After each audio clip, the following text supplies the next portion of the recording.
proses ya saat ini kan sedang ditangani kasusnya Hasto ya, yang dia kasusnya ini kan sudah dilimpah ya ke kasus ke persidangan ya, sudah proses ya, mungkin beberapa hari ini akan ada putusan selak ya, itu yang pertama. Yang kedua kan kait dengan tindakannya sebagai penyidik bahkan meminta ganti 2,5 miliar. Ini kan bagi saya kan wah gaji penyidik berapa gitu kan, hartanya Rosa mungkin juga nggak sebanyak itu gitu ya.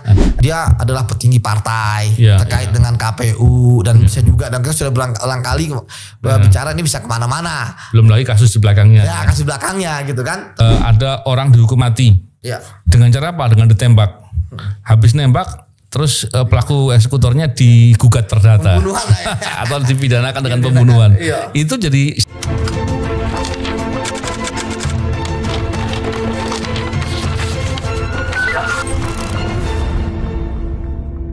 Bismillahirrahmanirrahim. Assalamualaikum warahmatullahi wabarakatuh. Salam integritas. Alhamdulillah kembali berbincang di podcast ini setelah beberapa hari kita nggak berjumpa ya. Dan alhamdulillah kali ini kita berbincang dengan Yudi Purnomo Harahap. Apa kabar Yud? Alhamdulillah baik Bang. Mohon maaf lahir dan batin Bang. Sama-sama. Masih suasana Idul Fitri. Ya, selamat Idul Fitri. Ya. Taqabbal minna wa minkum. Taqabbal ya karim. Tadi kita ikut hadir ya di acara di gugatan terhadap Rosa Purwobekti, penyidik KPK. Yang gugatannya dilakukan secara perdata personal. Iya Bang. Yang gugatnya kalau nggak salah namanya Agustiani ya. Agustiani panggilannya Tio ya. Panggilannya Tio. Dan yang menarik adalah gugatannya gugatan perdata gitu. Wow, tadi IM57 Plus Institute kita ikut mendampingi mendampingi dan memberikan dukungan. Karena di sidang sebelumnya katanya Biro Hukum KPK tidak boleh ikut mendampingi.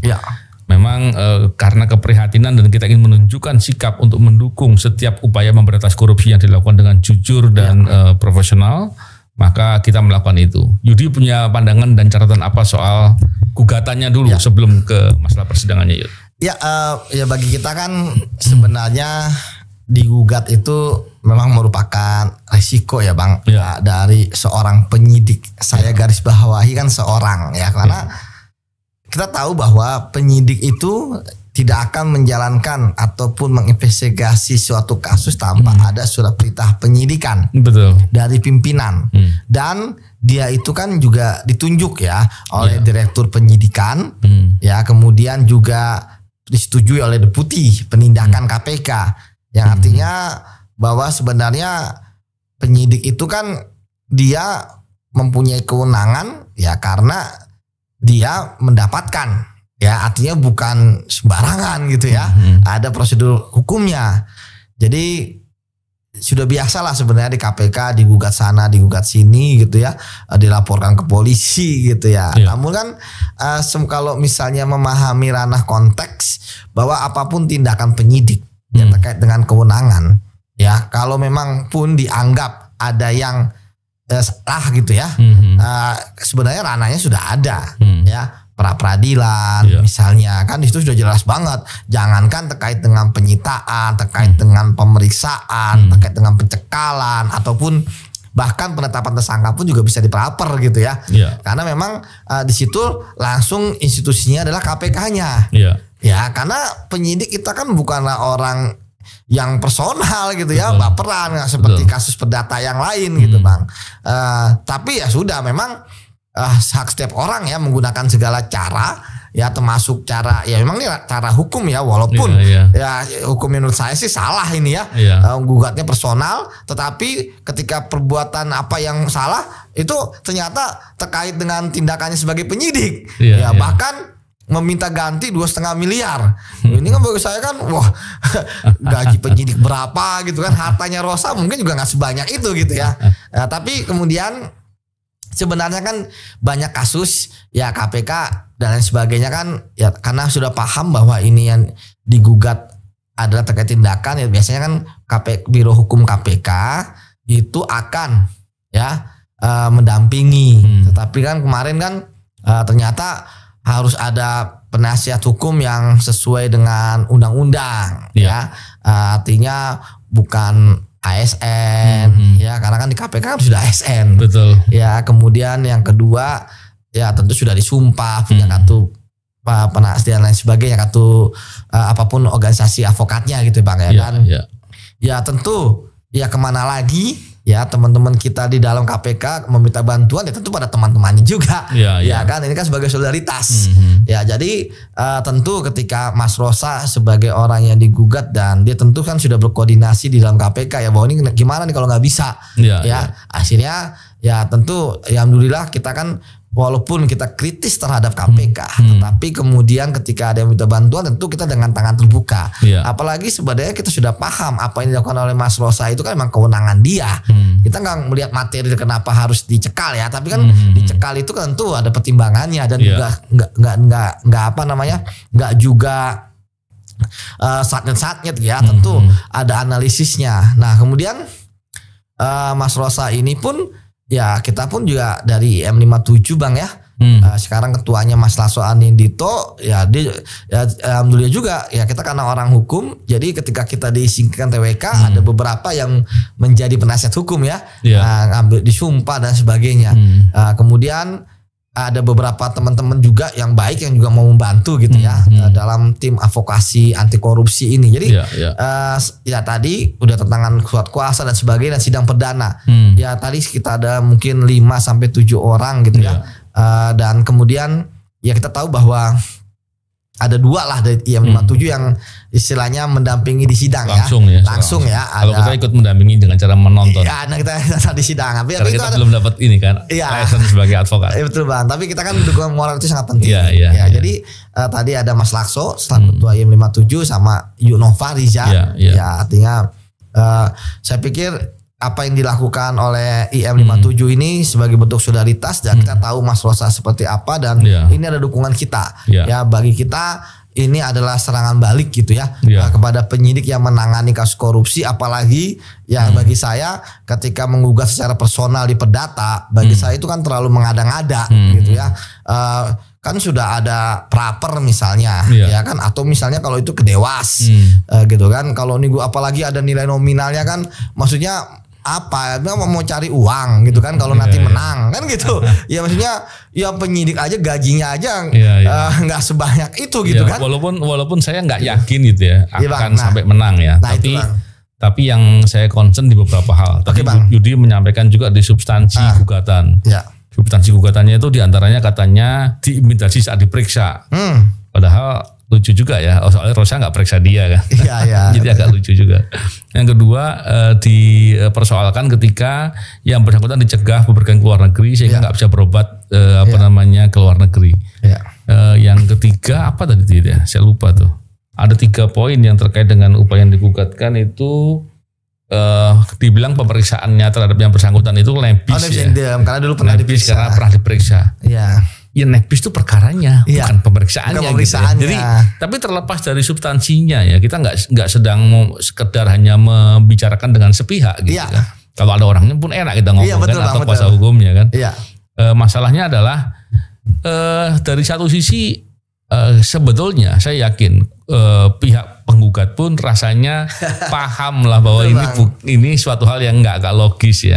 Saya khawatir ini mencari-cari, kenapa mencari-cari, mengganggu. Bayangkan nih, Yudi penyidik, ya kan digugat. Nah, kalau sampai kemudian gugatan ini masuk di pokok perkara, kan bisa upaya hukum, bisa banding, bisa upaya hukum terhadap tindak putusan sela segala macam, diganggu terus secara personal. Dia nggak perlu dengan substansinya. Itu bahaya ya. Betul Bang. Bayangkan berapa tahun prosesnya itu. Bisa jadi Yudi sudah pindah ke tempat lain, bisa dan lain-lain. Ini persoalan menurut saya dan mestinya nggak boleh terjadi demikian nih. Kalau sampai kemudian bayangkan nih, hari ini penyidik nih. Besok bisa jadi penuntut. Iya. Ya kan? Betul. Bisa jadi hakim. Nah, betul hakimnya ketika memvonis tiba-tiba gara-gara apa memvonis, saya dipecat dari pekerjaan, ya saya kehilangan berapa miliar, ya kan? Atau begini, hakim ketika kemudian menunda waktu sidang sehingga kehilangan tiket pesawat seandainya itu. Terus mau dipersoalkan. Jadi kadangkala melihat persoalan itu mesti harus jelas. Betul, Bang. Saya cuma khawatir tadi.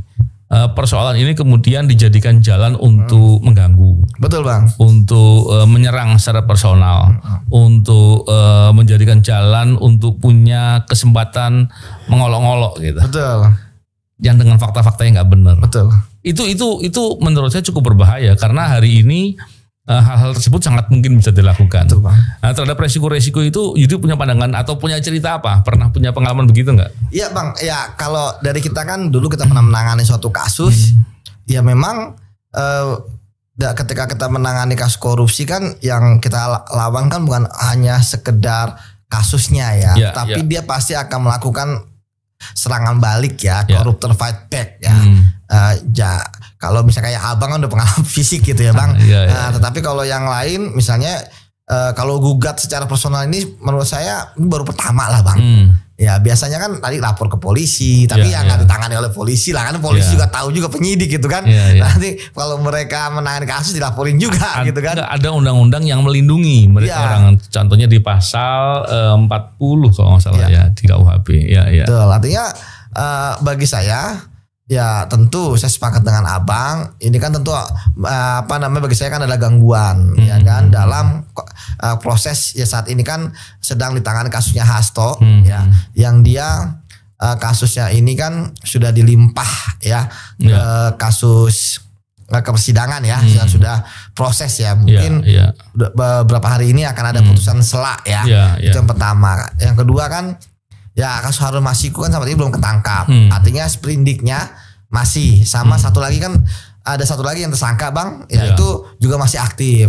Artinya tentu kita tahu juga ada beberapa saksi-saksi yang dipanggil oleh KPK ya seperti tadi gitu ya, ada saksi yang penting juga diperiksa yang publik terhenyak gitu ya. Kemudian ada rumah salah satu tokoh ya di Indonesia digeledah juga. Tentu kan ini akan menarik puzzle-puzzle. Saya pikir gangguan-gangguan pasti akan selalu ada. Nah saat ini ya kayak tadi misalnya kan teknis ya. Harusnya kan Rosa sebagai Kasatgas ya kan dia menangani kasus gitu kan secara profesional di KPK gitu. Sekarang harus hadir ke sidang. Ya kan itu kan juga, waktu betul, kan kita ngomong teknis aja, Bang. Itu kan ada waktu yang harusnya dia bagaimana dia memanajemen anggotanya, harusnya dia memeriksa saksi, harus jadi pemberkasan. Ya artinya kan terganggu dan kepikirannya kepecah lah. Ya kan karena tadi pasti tentu ya akan menjawab pertanyaan-pertanyaan dari gugatannya ya, kemudian menyiapkan barang buktinya ya kan daripada pembelaan dia. Ya memang saya pikir kata lagi, Bang, kan semua itu ada resiko, tetapi saya sepakat lagi dengan abang. Ya, apa kalau misalnya ini hanyalah coba-coba dan gangguan, ya tentu ya saya berharap ya KPK juga bersikap dong. Ya kan ini gimana nih, ini ada penyidik Anda yang bekerja atas perintah ya kan, melakukan penyelidikan penuntutan atas perintah pimpinan ya ya harus dilihat secara helikopter view, Bang. Ya bahwa ini kalau bagi saya kan kita sudah banyak ribuan saksi kok, Bang. Kenapa hanya baru ini gitu ya? Ya kan? Gitu toh. Sebenarnya kan jalurnya sudah ada, Dewas. Ya kan? Dewas pun juga kalau misalnya ada penyidik yang dilaporkan pasti kan diperiksa. Betul. Ya, bahkan kemudian masukkan ranah etik misalnya kalau di sidang etik gitu ya. Kalau misalnya ada gitu. Tapi sekali lagi ya bagi saya ya dalam kasus ini tentu ini adalah resiko bagi seorang penyidik, apalagi kan bagi saya kasus Hasto kan bukan sekedar kasus receh peristiwanya ya, yang hanya berapa ratus juta gitu, tapi kan dia adalah petinggi partai terkait dengan KPU dan bisa juga, dan kita sudah berulang kali bicara ini bisa kemana-mana. Belum lagi kasus di belakangnya. Ya kasus belakangnya gitu kan, termasuk Harun Masiku kenapa belum ketangkep nih? Ya kan tentu yang menyembunyikan dia itu tentu adalah orang yang powerful juga, yang punya logistik besar. Jadi ya sekali lagi, Bang, tentu apalagi ya tadi kan ya hakim ya mengatakan ya biro hukum katanya sudah bisa kalau ada surat kuasa, ya saya pikir ini positif untuk awal ya. Namun saya sepakat dengan abang ya terkait dengan tadi ini mau berapa lama, sementara kasus ini pun juga tadi satu tersangka yaitu Hasto sudah dibawa ke pengadilan gitu kan yang pertama. Kemudian yang kedua bagi saya ya seharusnya pengadilan juga bersikap gitu ya. Memang pengadilan tidak bisa ya untuk ya menolak perkara apapun itu, apapun gugatannya gitu Bang, emang nggak bisa gitu ya. Tetapi setidaknya ya kita berharap tentu pengadilan akan objektif dan kemudian tadi kan juga sudah masuk tahap mediasi ya, tapi baru jadwal ya saya belum dapat update kapan jadwal berikutnya ya Bang ya. Ya tapi ya kita lihat saja ya kan, memang kan prosedurnya mediasi ya, walaupun ya terkadang ya mediasi mereka yang menggugat kok ada mediasi gitu kan. Nah mediasi itu kan bagi saya ya menurut saya sih ya lanjutkan aja, orang kita nggak salah sampai saat ini kan. Menurut saya ya tidak ada yang salah dengan tindakan-tindakan Rosa. Nanti jangan-jangan buktinya sekarang KPK masih mencekal orang, nggak ada tuh orang dicekal kemudian dia protes. Dan kalaupun misalnya ada sakit, ya tentu kan ada second opinion Bang. Saya pikir jadi gini saya cuma mau sampaikan gini. Memang kalau terkait dengan setiap tindakan yang berhubungan dengan kewenangan itu nggak boleh dipidana atau digugat perdata. Bayangkan kalau seandainya nih ada orang dihukum mati. Dengan cara apa? Dengan ditembak. Habis nembak, terus pelaku eksekutornya digugat perdata atau dipidanakan dengan pembunuhan. Itu jadi siapa yang mau bertindak untuk atas nama negara. Jadi sebetulnya clear soal itu. Itu enggak ada persoalan. Cuman yang menjadi masalah adalah prosesnya.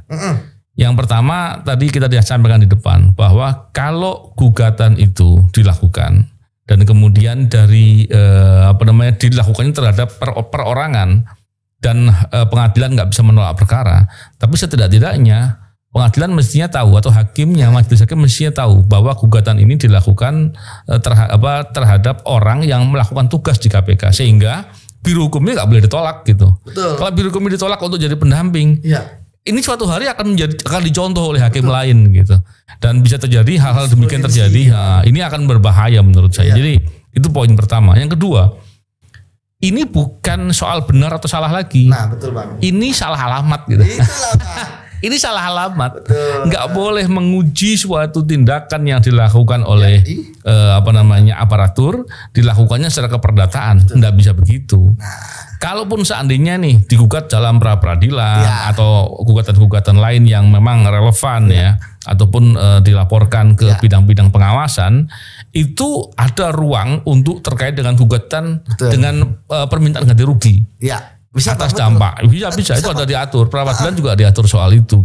Nah, kalau terus kemudian ini dilakukan dan dibiarkan masuk dalam pokok perkara. Ini tadi seperti yang saya katakan di depan kantor pengadilan negeri kota, di doorstop tadi itu bisa menjadi peradilan sesat ini. Betul. Kenapa? Karena kemudian menguji sesuatu yang sebetulnya salah alamat, bukan kompetensinya perdata. Gitu. Karena nanti jadi menyimpang terlalu jauh. Walaupun saya tentunya yakin hakim nggak akan sampai jauh ke sana. Tapi dengan melihat kemarin hakim menolak biro hukum KPK untuk mendampingi Rosa, alasannya gugatan perdata, saya khawatir gini. Ada apa persoalannya sehingga sampai nggak paham, karena persoalan begini kan terjadi juga di pengadilan lain dan di pengadilan lain dibolehkan didampingi dan menurut saya bukan dibolehkan tapi wajib. Kenapa? Karena dia melakukan tugasnya di KPK. Betul. Kalau kita baca pasal 39 ayat 2 Undang-Undang KPK, penyelidik, penyidik dan penuntut KPK itu bertindak atas perintah atas perintah untuk dan atas nama pimpinan KPK. Jadi nggak bisa bertindak terus dianggap ini punya niat sendiri. Nah, belum lagi kalau kita uji contohnya tadi pencegahan orang bepergian ke luar negeri. Proses itu dilakukan dengan banyak tahap. Betul Bang. Penyidik itu hanya mengusulkan. Dan yang menandatangani bukan penyidik. Setelah itu, setelah disetujui dalam proses, dalam mekanisme yang ada, tentunya melalui proses dari struktural, pimpinan kemudian menyetujui dengan menandatangani surat, maka baru memerintahkan kepada institusi terkait, dalam hal ini Kumham ya, keimigrasian, mungkin sekarang sudah Kementerian Imigrasi barangkali ya, itu yang baru kemudian mereka melaksanakan. Jadi ketika disalahkan ke perorangannya, nggak nyambung, nggak ketemu, ini salah alamat gitu. Betul, Bang. Jadi menguji dari benar salahnya itu persoalan lain lagi. Sasaran untuk menguji aja sudah salah gitu. Jadi ini yang menurut saya. Terus yang berikutnya kalau kita lihat dalam proses ini kan tentunya kita berharap jangan sampai tadi masuk ke ruang yang nggak masuk akal gitu. Kalau gugatan perdata kemudian diteruskan dalam pemeriksaan pokok perkara dan kemudian ditiru oleh semua koruptor yang diperiksa oleh polisi, oleh jaksa, oleh KPK. Mereka membuat perdata semua dan melakukan tindakan-tindakan untuk mengganggu orang per orang. Saya khawatir ini sangat mengganggu dan sangat menyulitkan. Gimana ya? Betul nggak saya bilang itu? Betul, Bang. Karena sekali lagi, Bang, kalau kita bukannya takut ya, orang kita juga siap. Toh kita istilahnya mendampingi ya. Artinya bukan kita pihak yang langsung gitu ya sebagai IM57 gitu, Bang. Tetapi kan salah satu alasan kenapa kita mengambil kasus ini gitu ya, itu kan karena kita paham bahwa ini seharusnya tidak boleh digugat, ya kan? Dan tadi saya sepakat dengan Abang ya bahwa ya kalau misalnya lurus ya proses peradilannya ya pasti ini nggak akan lanjut kemana-mana gitu. Itu yang pertama. Yang kedua ya tadi Bang ya selain tadi yang sudah Abang spill kok kenapa sebelumnya Biro Hukum tidak bisa mendampingi gitu kan, karena alasan bisa dicari lah ya. Harus kan ini kan personal kuasa hukumnya harus bukan institusi ya, harus cari kuasa hukum lain yang sesuai dengan aturan gitu kan. Kemudian yang ketiga kan Bogor, Bang. Kenapa di Bogor? Karena ini kan kalau misalnya gugatan PT UN ya di Jakarta. Karena kan lokusnya KPK kan atau tempatnya KPK kan terjadinya di Jakarta. Atau kalau misalnya peradilan Jakarta Selatan, kenapa nggak gugat di Jakarta Selatan? Karena kan tempusnya, lokusnya itu dan tempusnya juga ketika diperiksa itu kan di Jakarta Selatan, KPK Jakarta Selatan. Kecuali kalau pengadilan Tipikor, pengadilan Tipikor memang Jakarta Pusat, karena nggak ada di pengadilan Jakarta lain. Tetapi kalau terkait dengan gugatan ya itu harusnya di selatan. Ini menarik, kenapa di Bogor? Ini kan pertanyaan yang bagi saya ya kompetensi general, kompetensi absolut, kompetensi relatif aja seharusnya tidak terpenuhi, Bang. Ya kalau absolut tadi kan Abang sudah jelaskan bahwa ini ranahnya peradilan yang lain. Ya kan praper, ya kan bukan peradilan perdata gitu, Bang. Kemudian ya sekali lagi ya tentu saya juga sama kayak Abang. Ini kan selain karena idealisme kita untuk membela, ini juga salah satu ya penunjukan kita ke publik gitu ya, bahwa kita akan selalu concern terhadap isu-isu korupsi. Kita selama ini memang kritis pada KPK. Kurang kritis apa kita kan? Waktu ke KPK apalagi zamannya Firly gitu ya. Namun sekarang kan ketika ada yang butuh bantuan, kita kan dari dulu memang Abang ketua wadah pegawai, saya juga ketua wadah pegawai KPK ya. Salah satu tugas utama kita advokasi gitu, Bang. Dan kita juga punya prinsip sama. Kita nggak boleh membiarkan ada teman kita yang jatuh dan dia sendirian. Dan bagi saya ada pertanyaan tadi, mengapa memilih IM57? Saya pikir sudah tepat Mas Rosa memilih IM57 kan, karena kita sudah paham kerah konfidensial di KPK, kerahasiaan di KPK seperti apa, cara kerjanya seperti apa. Jadi istilahnya ketika gugatan terhadap dia kita sudah paham ini gitu ya. Jadi nggak perlu banyak. Dan terakhir, Bang, ya tentu semua penegak hukum akan melihat kasus ini.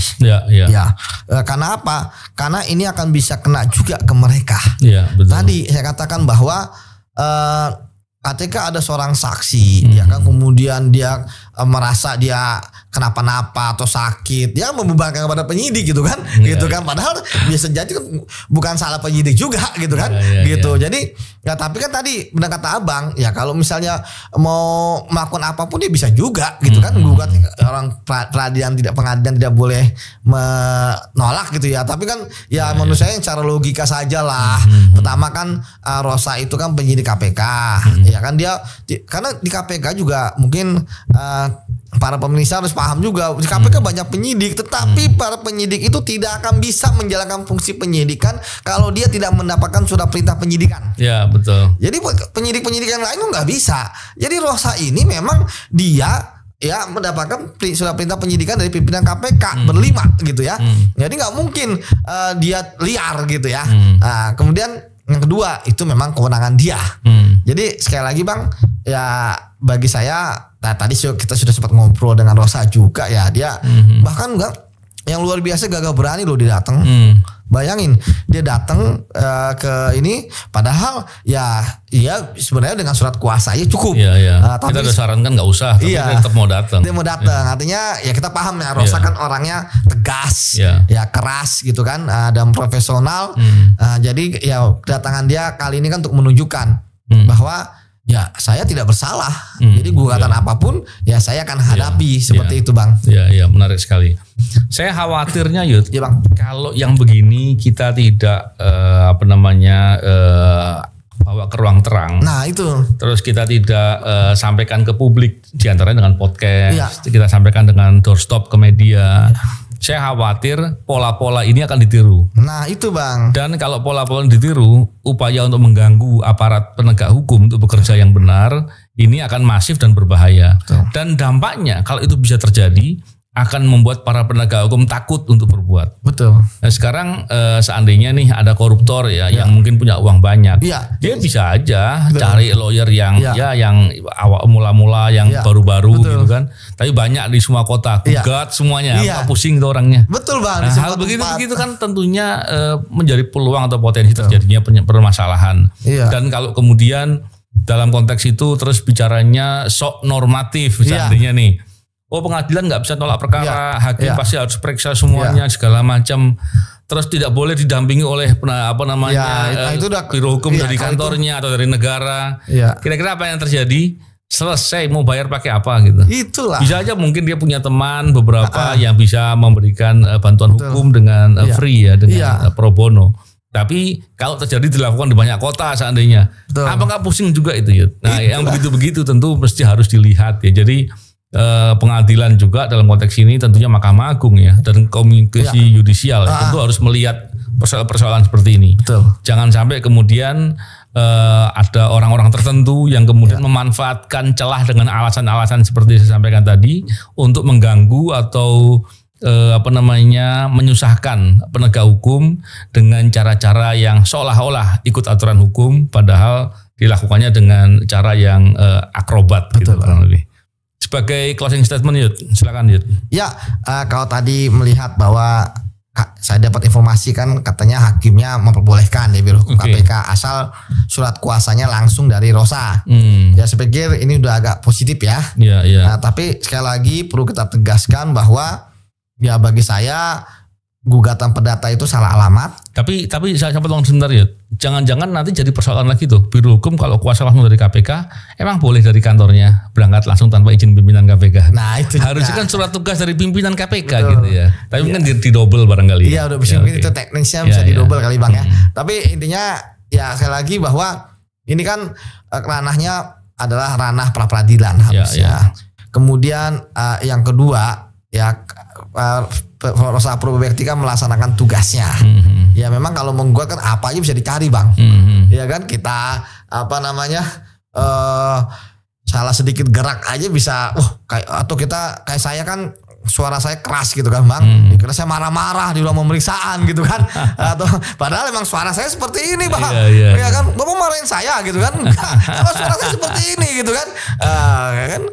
Kemudian ya yang ketiga ya kita berharap ya kasus ini tentu bisa harus disikapi dengan arif dan bijaksana karena ini akan menjadi bola salju bahwa gampang kok kita biar aja kita gugat saja tuh siapa penyidiknya karena personal ya padahal dia menjalankan secara institusi dan akhirnya kan ya untung aja Rosa orangnya tough ya tangguh ya.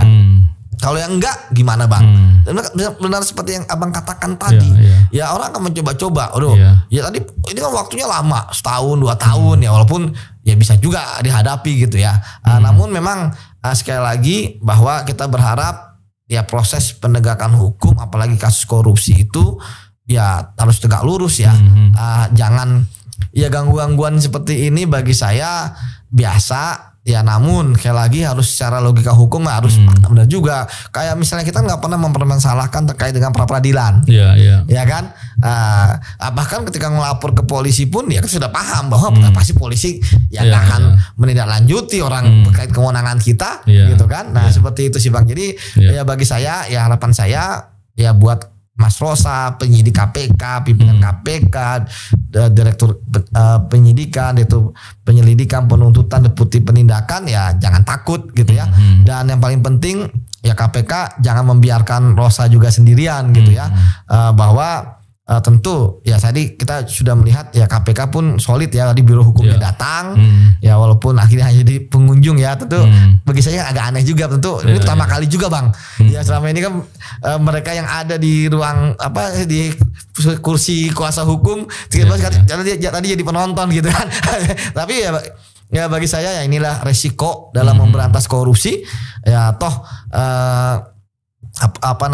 ya gugatan orang bisa gugat seperti apa, tetapi saya yakin bahwa KPK mempunyai bukti-bukti bahwa tuduhan-tuduhan yang disampaikan dalam gugatan itu semuanya pasti bisa dibantah oleh KPK gitu Bang. Lebih tepatnya jauh panggang dari api ya. Jauh panggang dari api. Siap. Ya menarik sekali ya, dan tentunya dalam bincang-bincang ini kita juga ingin memberikan perspektif juga bahwa setiap upaya menegakkan hukum yang baik itu selalu ada perlawanan. Koruptor fight back sekarang banyak cara, dan tentunya kita mesti harus teliti. Dan terlepas dari segala kelemahannya KPK, penegak hukum lain dalam memberantas korupsi, tentu kita harus kritisi. Tapi di sisi lain ketika dia bekerja dengan benar-benar, dengan sungguh-sungguh, tentunya itu adalah upaya yang harus didukung, dan itulah semestinya mereka harus bekerja. Saya kira itu, semoga bincang-bincang ini bermanfaat, dan semoga ke depan pemberantasan korupsi di negeri ini dilakukan dengan semakin baik, objektif, transparan, dan profesional tentunya. Terima kasih. Siap Bang. Salam integritas. Assalamualaikum warahmatullahi wabarakatuh. Waalaikumsalam. Oke, Mas Yud. Siap Bang.